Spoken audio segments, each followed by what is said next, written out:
Cristo nos resgatou da maldição da lei, fazendo-se maldição em nosso lugar. Gálatas 3:13. Essa verdade precisa ser mais do que um versículo lido rapidamente. Ela é a base da esperança para cada coração que olha para trás e vê uma linha de dor atravessando gerações. Talvez você olhe para sua família e perceba marcas que parecem não se apagar, vícios que se repetem como herança, doenças que atingem sempre os mesmos, divisões que racham lares como se fosse inevitável. O peso dessas repetições gera um medo silencioso. Será que estou preso a isso para sempre? Há mães que choram em silêncio ao ver os filhos caminhando pelos mesmos atalhos perigosos dos pais. Há pais que carregam vergonha por perceberem que os erros de seus avós agora renascem em seus próprios filhos. Há avós que, cansados, veem nos netos reflexos das batalhas que pensavam já vencidas.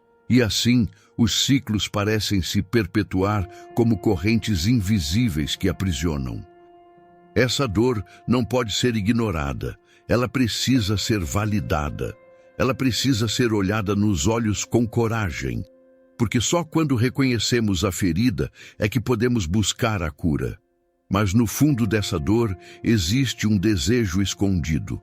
O desejo de acreditar que a história não termina assim. O desejo de romper ciclos que pareciam inquebráveis. O desejo de ver filhos e netos caminhando por um caminho diferente, abençoado, livre. O desejo de acreditar que a fé tem poder de reescrever capítulos inteiros da história da família. Não apenas apagar erros, mas plantar novos começos. Essa sede por libertação é legítima e é exatamente nesse ponto que a promessa de Cristo se torna viva. Ele levou sobre si toda a maldição. O que parece inevitável diante dos homens já foi vencido diante de Deus. Billy Graham dizia que a cruz de Cristo quebra as correntes que nenhuma força humana pode romper. Esse é o poder que precisamos trazer para o coração. Porque nenhuma conversa humana, nenhum esforço isolado, nenhum conselho por si só é capaz de romper correntes espirituais. Mas a cruz é. A cruz tem esse poder. E quando cremos nisso, nos tornamos participantes dessa vitória. O que parecia cadeia eterna se revela como porta já aberta. O que parecia sentença se mostra como mentira. A.W. Tozer lembrava: ninguém precisa viver acorrentado por aquilo que Cristo já libertou. Essa frase é um chamado ao despertar, porque muitos continuam vivendo como se estivessem presos, mesmo depois de Cristo já ter libertado. Muitos caminham curvados por correntes que já não existem. Muitos se condenam por pecados que já foram perdoados. Muitos aceitam como normal dores que já foram vencidas na cruz. A fé é o ato de abrir os olhos e enxergar a liberdade que já foi conquistada. Hoje, neste encontro, veremos como identificar maldições disfarçadas, escondidas em hábitos aparentemente comuns. Vamos aprender a discernir padrões invisíveis que aprisionam gerações. Vamos descobrir como orar com autoridade, não na nossa força, mas na força daquele que venceu todas as coisas. Não é apenas sobre você, é sobre gerações. O que você rompe hoje se tornará a herança de bênção para filhos, netos e até bisnetos. Se você sente que sua família carrega pesos que se repetem, declare nos comentários: eu creio na libertação da minha casa. Essa declaração não é só escrita, é profética. E compartilhe esta mensagem com alguém que precisa ouvir que Cristo já levou toda a maldição. Quanto mais essa verdade for espalhada, mais lares serão libertos. O que começa agora não é uma simples reflexão. É uma jornada de fé. Uma jornada em que as correntes caem. Uma jornada em que a cruz não é apenas lembrança, mas experiência viva, porque você não foi chamado para carregar maldição, mas para viver libertação. O peso invisível das palavras herdadas. As palavras têm poder. Elas não desaparecem no ar depois de ditas, mas se instalam como sementes em corações vulneráveis. Provérbios 18:21 declara: a morte e a vida estão no poder da língua. O que bem a utiliza, come do seu fruto. Esse versículo revela que cada palavra proferida carrega dentro de si um fruto em potencial. O problema é que muitas famílias carregam frutos amargos porque receberam sementes envenenadas. Talvez você se lembre de frases ditas por pais ou avós que ainda ecoam na mente. Palavras como: você nunca vai dar certo. Na nossa família ninguém prospera. Você nasceu para sofrer. Essas declarações, ditas em momentos de raiva ou até de descuido, permanecem gravadas como marcas na alma. E o coração, especialmente quando jovem, tende a acreditar. Ao longo dos anos, essas frases se tornam muros invisíveis que limitam sonhos, decisões e caminhos. É como se alguém tivesse escrito um destino antecipado e a mente, inconscientemente, passasse a seguir aquele roteiro. A ciência confirma o que a Bíblia já ensinava. A neurociência mostra que o cérebro registra palavras repetidas como verdades. Críticas constantes moldam conexões neurais e a pessoa, mesmo sem perceber, passa a agir em conformidade com aquilo que ouviu. É um processo de autossabotagem quase automático. O que foi repetido como acusação externa se transforma em voz interna. Aquilo que começou como ferida verbal torna-se identidade distorcida. Mas há um caminho de libertação. Palavras negativas não são sentença final. Elas podem ser substituídas por declarações de vida. Identificar as frases herdadas que carregam maldição é o primeiro passo. Quando essas frases são trazidas à consciência, podem ser confrontadas com a verdade bíblica. Porque se a língua tem poder para ferir, tem também poder para curar. Se as palavras podem aprisionar, podem também libertar. O que foi semeado em maldição pode ser arrancado e substituído por sementes de bênção. É como um terreno em que sementes ruins foram lançadas por anos. Elas cresceram, criaram raízes, espalharam espinhos. Mas esse mesmo solo pode ser transformado. A cada nova semente lançada, palavras de esperança, versículos proclamados, promessas declaradas, uma nova colheita se torna possível. O processo pode ser longo, mas é real. O mesmo solo que abrigou o joio pode sustentar o trigo. Cristo nos resgatou da maldição, inclusive das maldições verbalizadas. Ele mesmo foi chamado de maldito ao ser pendurado no madeiro, para que nós não precisássemos carregar sobre nós palavras que destroem. O sangue de Jesus é mais forte do que qualquer frase lançada por pais, avós ou líderes. O que foi dito não precisa mais determinar quem você é. O que Deus declara sobre você é a verdade que permanece. O coração precisa ouvir e repetir as palavras de vida que vêm das Escrituras. Eu sou filho de Deus. Fui escolhido antes da fundação do mundo. Nele sou nova criatura. Essas declarações não são apenas afirmações positivas, são sementes espirituais que têm poder de quebrar narrativas antigas. Cada vez que você declara a palavra, você planta vida onde antes havia morte. E assim, pouco a pouco, o peso invisível das palavras herdadas vai sendo substituído pela leveza da promessa divina. O eco das acusações dá lugar à voz suave do Espírito. A identidade que antes era moldada por maldições familiares passa a ser refeita pela verdade do Evangelho. Se alguma frase negativa marcou a sua vida, escreva nos comentários qual versículo da Bíblia você tem usado para substituí-la. Ao compartilhar, você não apenas fortalece a sua fé, mas ajuda outros a encontrarem palavras de vida para suas próprias batalhas. E lembre-se, curta e se inscreva para continuar caminhando conosco nessa jornada de libertação. O peso herdado não precisa continuar pesando. A maldição verbalizada não precisa seguir como sentença. A voz que um dia feriu não é maior do que a voz que hoje chama pelo seu nome, porque as palavras de Cristo não aprisionam, elas libertam. A maldição do silêncio cúmplice. O silêncio pode ser bênção, mas também pode ser prisão. Há momentos em que o calar diante de Deus é disciplina, reverência e entrega, mas há outros em que o silêncio se torna cúmplice do mal. Lamentações 3:28 declara: assente-se solitário e fique em silêncio, pois isso é disciplina do Senhor. Esse é o silêncio que traz vida, mas existe um silêncio que destrói. É o silêncio que cobre pecados em vez de confessá-los.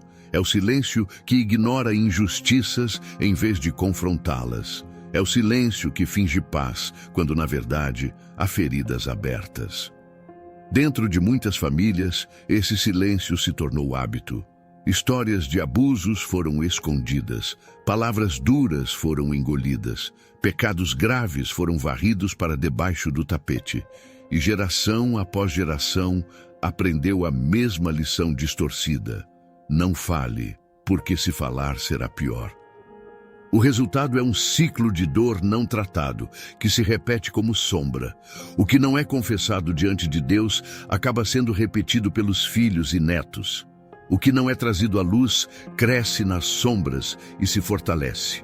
Ignorar a rachadura em uma parede não a faz desaparecer.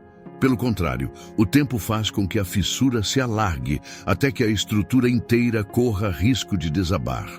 Assim também acontece dentro das casas. Aquilo que não é confrontado em oração, aquilo que não é exposto diante de Deus, vai se espalhando silenciosamente até atingir todos os cômodos do lar. O silêncio que deveria proteger se transforma em veneno que envenena gerações. É nesse ponto que precisamos compreender a diferença entre esconder e confessar. Esconder é manter o peso dentro de si, esperando que desapareça sozinho. Confessar é nomear diante de Deus aquilo que fere. Quando uma família aprende a confessar suas dores, a atmosfera muda, porque a confissão não é apenas reconhecimento de falha, é também convite à graça. O silêncio que aprisionava dá lugar à palavra que liberta.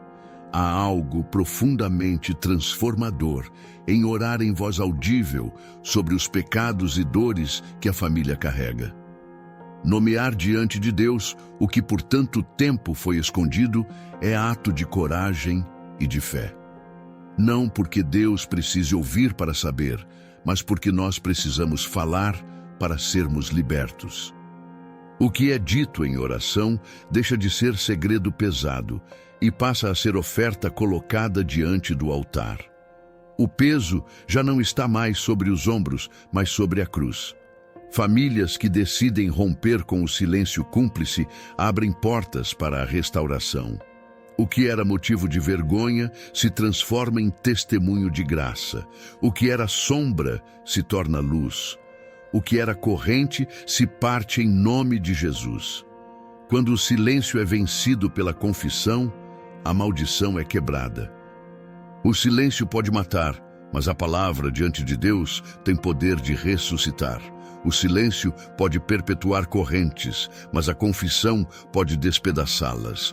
O silêncio pode aprisionar uma casa inteira, mas a oração sincera tem poder de libertar gerações.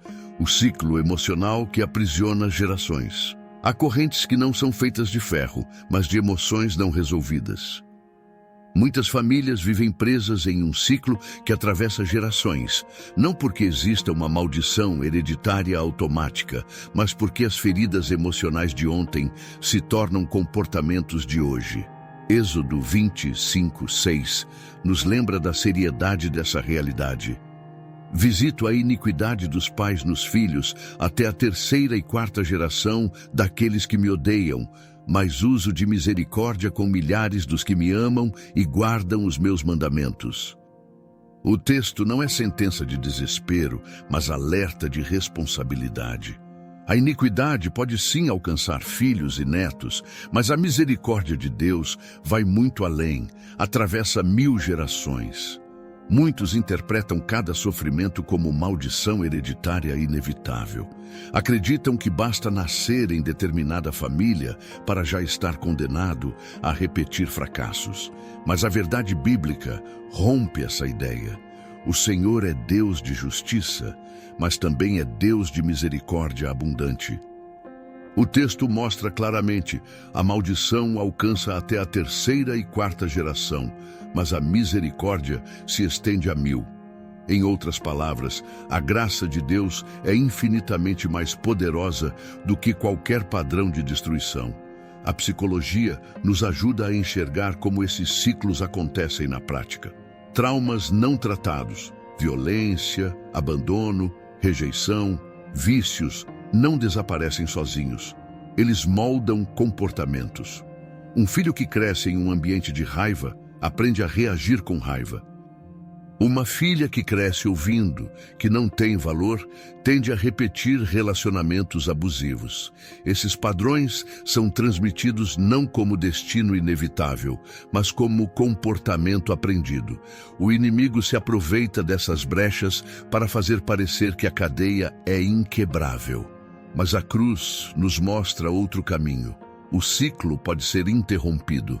A misericórdia pode entrar exatamente no ponto em que a dor parecia imbatível. O que foi repetido por gerações pode ser desfeito em um instante de rendição diante de Deus. É como uma corrente em que cada elo parece preso até que um único se parte e toda a cadeia se desmorona. Quando alguém decide se colocar diante de Cristo dizendo: "Em mim esse ciclo termina", algo sobrenatural acontece. Reconhecer os padrões é um passo essencial. Nomear aquilo que se repete em sua família é como acender uma luz em um quarto escuro. É olhar para trás e perceber: aqui a raiva sempre dominou. Aqui os vícios sempre foram presentes. Aqui a pobreza sempre esmagou. Mas, diante dessa consciência, orar com fé é declarar: Senhor, eu entrego esse padrão nas tuas mãos e peço que o teu sangue cubra a minha casa. Essa oração não apenas rompe, mas reescreve. O que era repetição de dor se transforma em legado de esperança. A misericórdia de Deus é maior do que a dor herdada. E a cada vez que uma família decide se voltar a Cristo, uma nova história começa a ser escrita. Os filhos deixam de carregar o peso dos pais. Os netos deixam de reproduzir a dor dos avós. A corrente é partida e no lugar da maldição nasce bênção. O ciclo pode ser real, mas não é eterno. Ele pode ser visível, mas não é invencível. Ele pode ter começado em gerações passadas, mas pode terminar em você. Porque o mesmo Deus que visitava a iniquidade até a 4ª geração é o Deus cuja misericórdia alcança 1000 gerações. A corrente pode ser forte, mas a cruz é mais forte. O poder da cruz contra toda maldição. Se há um lugar onde todas as correntes se desfazem, esse lugar é a cruz. Ali, o que parecia inquebrável foi despedaçado. Ali, o que parecia eterno foi encerrado. Colossenses 2, 14 e 15 nos diz que Cristo cancelou a escrita de dívida, que consistia em ordenanças e que nos era contrária, removendo-a inteiramente, encravando-a na cruz. E tendo despojado os principados e potestades, os exibiu publicamente, triunfando sobre eles na cruz. Essas palavras não são apenas teologia distante, são a realidade de cada família que crê. Muitos tentam lutar sozinhos contra padrões que se repetem em seus lares. Acreditam que, com força de vontade, disciplina ou até boas intenções, conseguirão romper ciclos espirituais. Mas a verdade é que a vitória não depende da nossa força. A vitória já foi conquistada em Cristo. O erro está em tentar quebrar correntes espirituais como se fossem apenas hábitos humanos. hábitos podem ser modificados com esforço, mas maldições espirituais só podem ser destruídas pelo sangue de Jesus. Outro engano comum é pensar que a cruz de Cristo serve apenas para o perdão individual dos pecados, mas não tem efeito sobre cadeias familiares. A cruz não apenas limpa o coração do crente, ela despoja potestades, desmonta estruturas de maldição, derruba fortalezas que aprisionam famílias inteiras.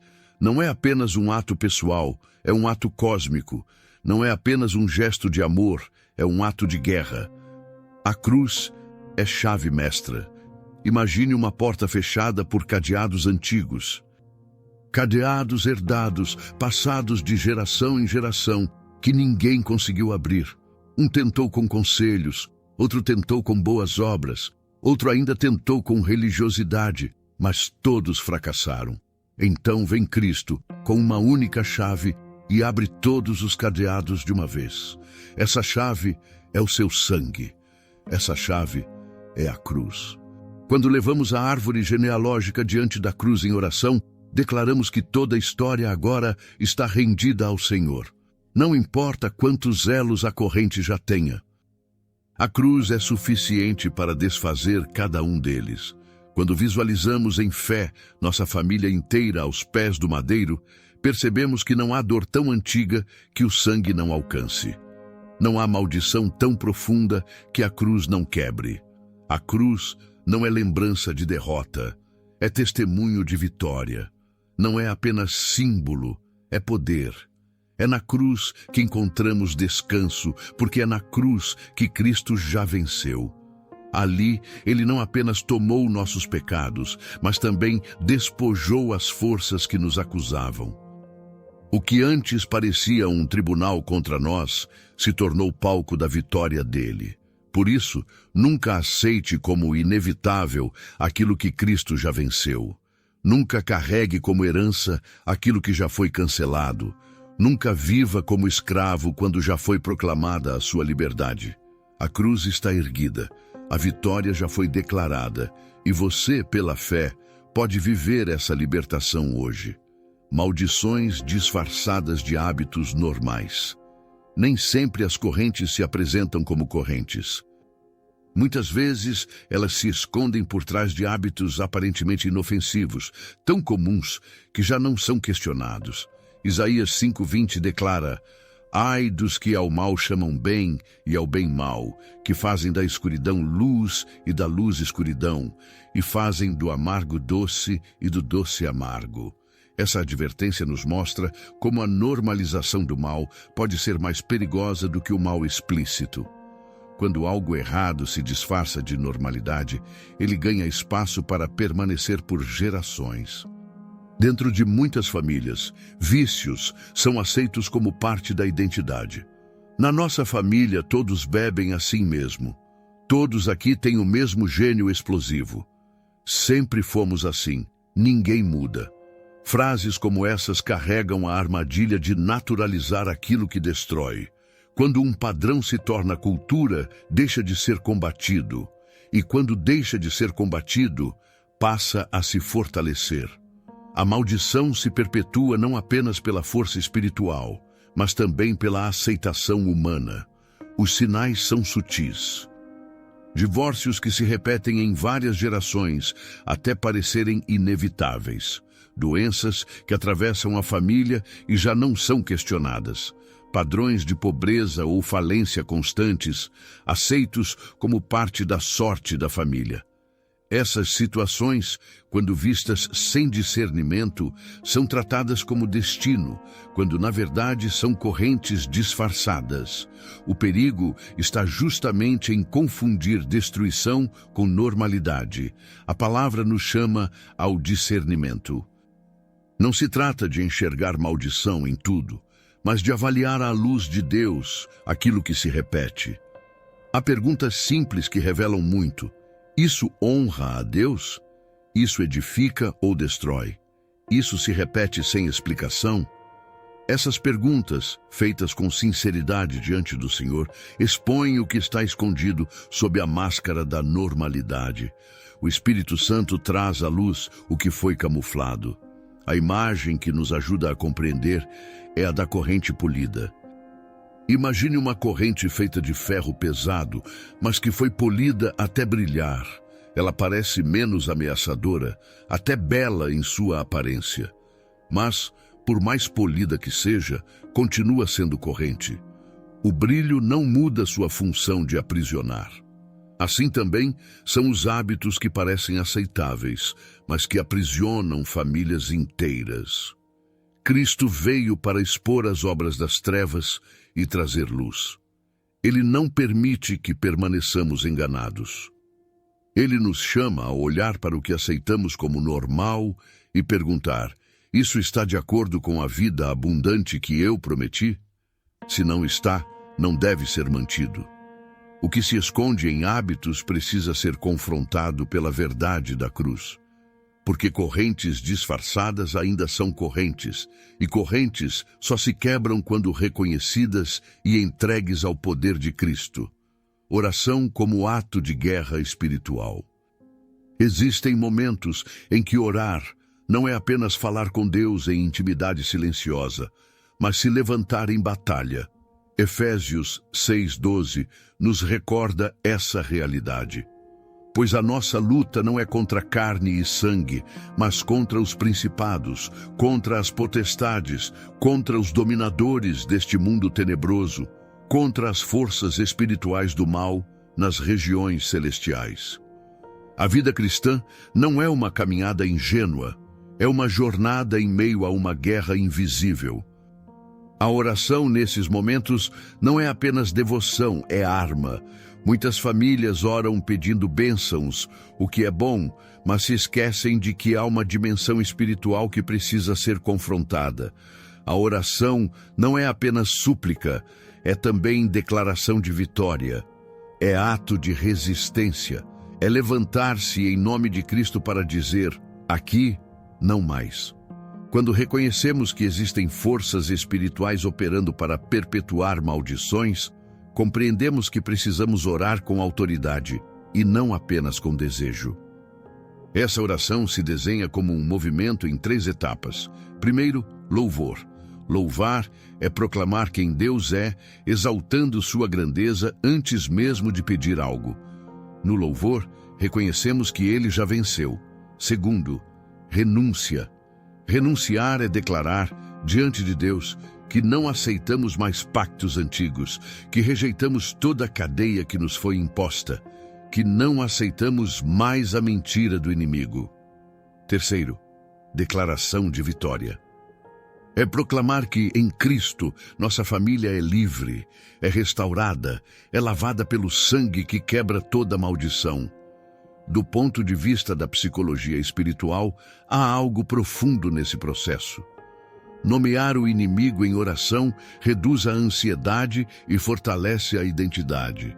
Quando dizemos em voz alta aquilo que tentava nos prender em silêncio, a mente se alinha com a fé. O corpo sente a libertação. A alma respira mais leve.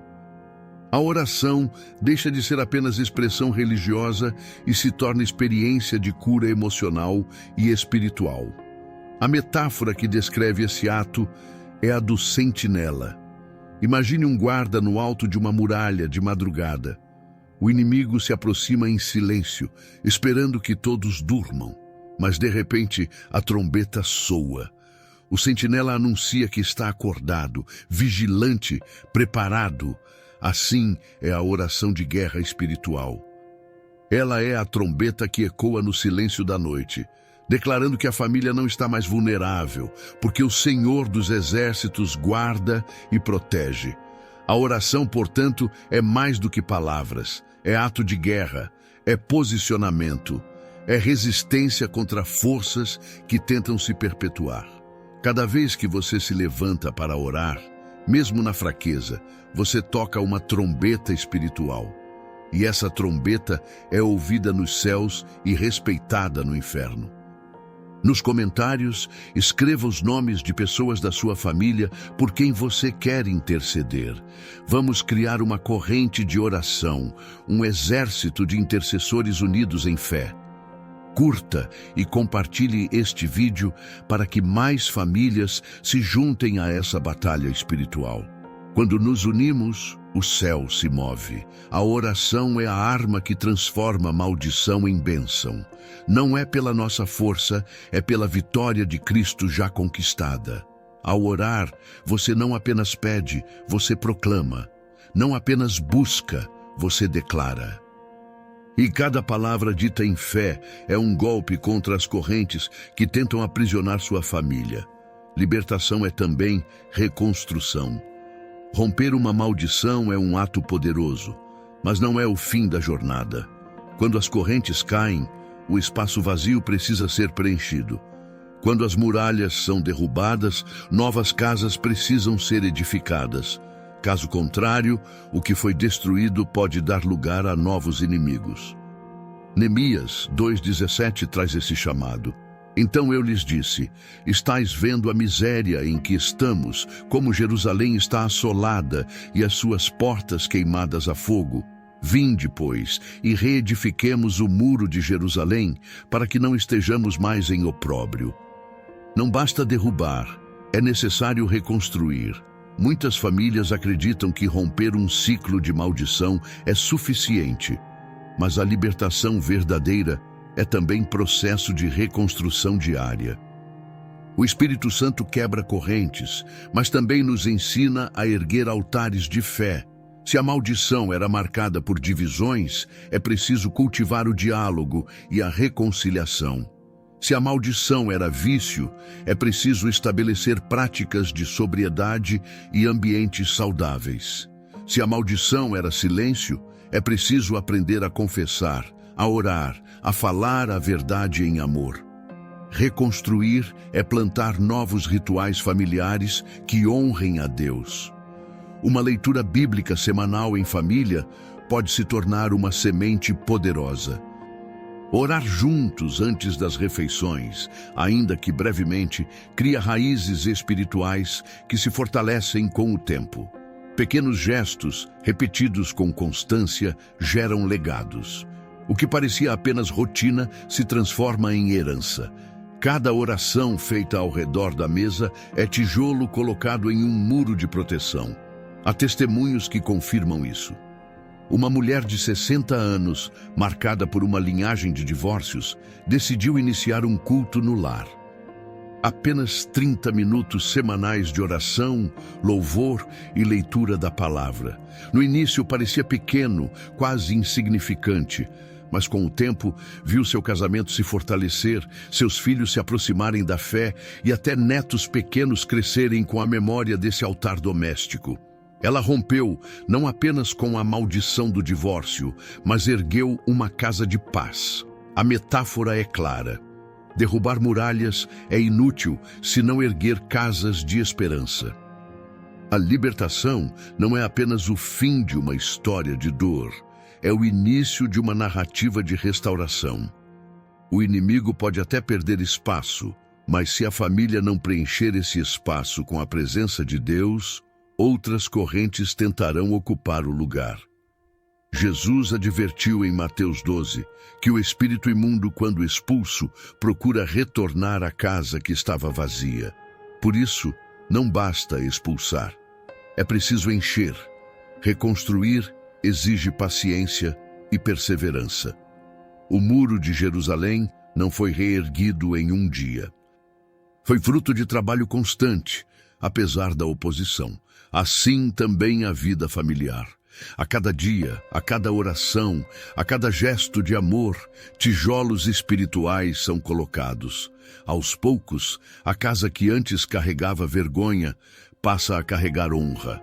O lar que antes era marcado por ruínas passa a ser testemunho de vitória. A libertação abre caminho. A reconstrução garante permanência. Uma família que aprende a reconstruir em Cristo não apenas rompe maldições, mas estabelece bênçãos que alcançam gerações. A mensagem da cruz é clara e definitiva. Cristo já levou sobre si toda a maldição.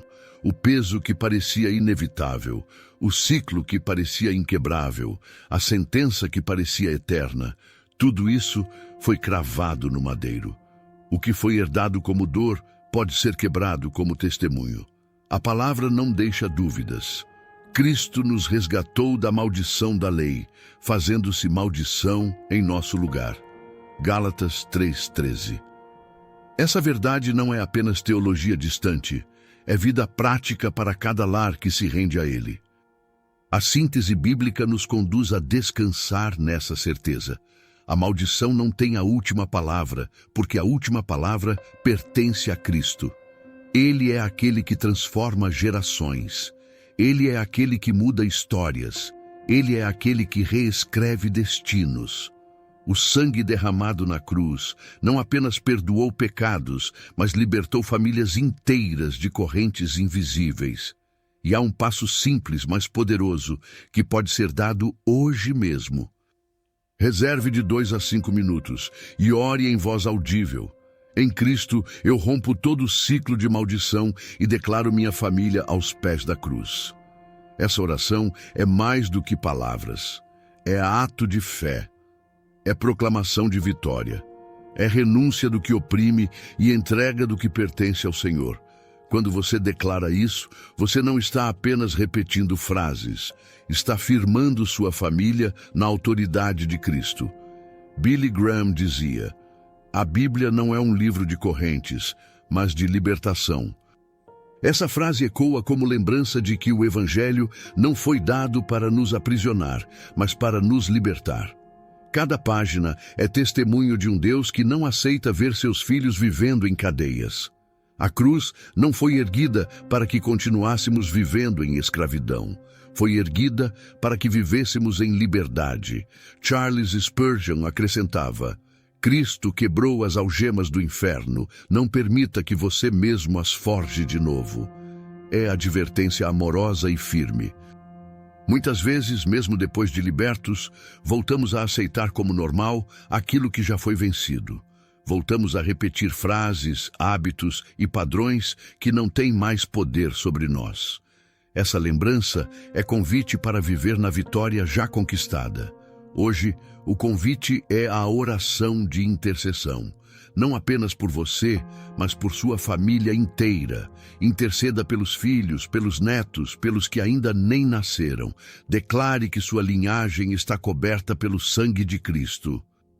Levante a voz em favor das gerações futuras, para que vivam sob bênção e não sob maldição. Porque a fé que você pratica hoje se tornará legado amanhã. Mas também é necessário lembrar da segurança emocional e espiritual. Ao lidar com traumas familiares profundos, não caminhe sozinho. Combine a fé com o acompanhamento pastoral. E, quando necessário, busque também apoio psicológico. Deus age de forma completa. Ele cuida do coração, mas também do corpo e da mente. Fé e cuidado andam juntos. Agora, vamos orar juntos. Senhor Deus e Pai amado, em nome de Jesus Cristo, colocamos diante de Ti cada família representada nesta mensagem. Declaramos que todo ciclo de maldição foi quebrado na cruz. Declaramos que todo o peso herdado cai por terra. Declaramos que cada lar, cada geração, cada descendente está agora sob o sangue de Cristo. Senhor, que as palavras negativas sejam substituídas por palavras de vida. Que os silêncios cúmplices se transformem em confissões libertadoras. Que os ciclos emocionais sejam interrompidos pelo poder da Tua misericórdia. Que os hábitos disfarçados sejam expostos à luz da Tua verdade. Que a oração seja trombeta de vitória e que a reconstrução seja testemunho vivo da Tua graça. Pedimos proteção para cada filho, cada neto, cada futuro descendente. Que as casas se tornem altares de adoração. Que os lares sejam marcados pela Tua presença.